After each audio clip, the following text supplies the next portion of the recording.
Pinalubog ang isang lumang oil tanker na sa nagpapatuloy na balikatan exercises ng Pilipinas, Amerika at Australia.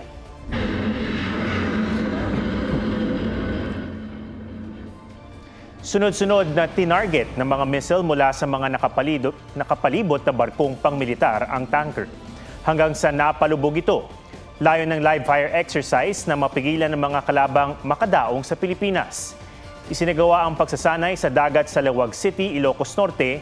May 600 kilometro lang ang layo mula sa Taiwan. Mga kapuso, alamin ang State of the Nation. Mag-subscribe sa GMA Integrated News sa YouTube. Sa ating mga kapuso abroad, samahan niyo kami sa GMA Pinoy TV at sa www.gmanews.tv.